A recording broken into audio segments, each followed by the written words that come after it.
all of the evidence is that there are many more jobs and much greater economic benefits in sustainable use of forests than in logging them, and certainly than in clear felling them. I tell people in the last year in which we allowed logging of the wet tropics in Queensland, it generated $13 million in revenue. The forests now generate $200 million a year in revenue in tourism based on the natural values of those forests. Every study of renewable energy shows that there's a lot more jobs in renewable energy than in large coal-fired power stations. There's more jobs in plantation forestry than in clear felling old growth forests. So what we really need to be talking to people about is sustainable employment. An employment that is working yourself out of a job by getting rid of the asset on which you're based is clearly not sustainable. There's a difference between the waste that is an inevitable consequence of productive use of timber and an industry like we have in New South Wales that produces 100,000 tonnes of saw logs and 1 million tonnes of waste. And that's clearly the waste tail wagging the saw log dog. Forests are an important source of biodiversity, and we have a record of biodiversity loss that is the worst in the developed world. We need, as a matter of urgency, as responsible citizens, to be conserving the rich treasure of biodiversity that is in our native forests. And we should also recognise that in crass economic terms, our forests are probably worth more as stores of carbon than they are as saw logs or wood chips. So just in economic terms, it makes sense to phase out the logging of native forests. We know that the logging of native forests is not sustainable. In Queensland, the timber industry has been converted entirely to a plantation basis. It makes no sense to clear native forests to establish plantations, but it does make sense to do, as we've done in Queensland, establish plantations on degraded agricultural land and use them as the source of timber.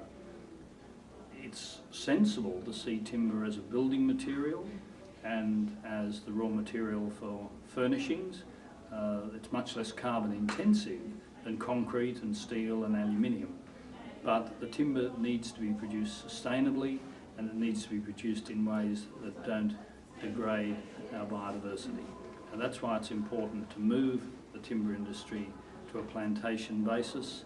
It can be done. The example of Queensland shows it can be done, and we now have the example from Tasmania of the head of guns saying that they want to move out of logging native forests. It's only the dinosaurs who still think that the timber industry needs to log native forests. What we should have learnt from Tasmania, and what we should have learnt from Queensland, is that politicians are influenced by community pressure. Corporations are also influenced by community pressure. In the case of Tasmania, the politicians weren't influenced by community pressure, but guns were.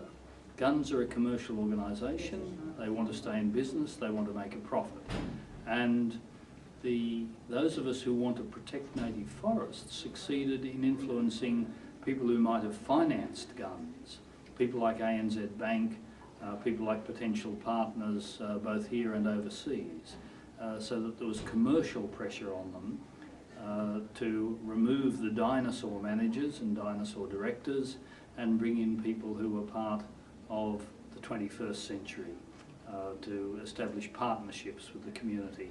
The interesting thing about the Tasmanian situation is that the management of guns recognised that things had to change. The unions representing forestry workers recognised that things had to change, because the old approach, seeing a battle between the native values of forest and the economy, wasn't protecting either jobs or the forests. There is a potential way forward which establishes a sustainable forest products industry based on plantation timber, based on responsible, sustainable harvesting, and that's where we need to go. I don't support establishing plantations for biomass. I don't think that makes much sense. What does make sense is looking to use any waste that is an inevitable consequence of plantation timber production. For example, when you harvest a tree for saw logs, you inevitably produce 20 or 30% of waste, because not all of the log can be turned into saw logs. And in the sawmills in Queensland, the waste is used to fire the kilns that are used to dry the timber. So turning that waste, which would inevitably go back into the air as carbon dioxide, into something that avoids using coal-fired electricity makes sense. It's more problematic to turn the waste into electricity, because then you throw 3/4 of the energy away because of the inefficiency of converting heat into electricity. So it's more problematic even to use the waste from saw logs to generate electricity. And it's very problematic indeed to postulate setting up a plantation purely to produce biomass, which you would then inefficiently turn into electricity. That doesn't make sensible use of the plantation resource, and it's probably not sustainable.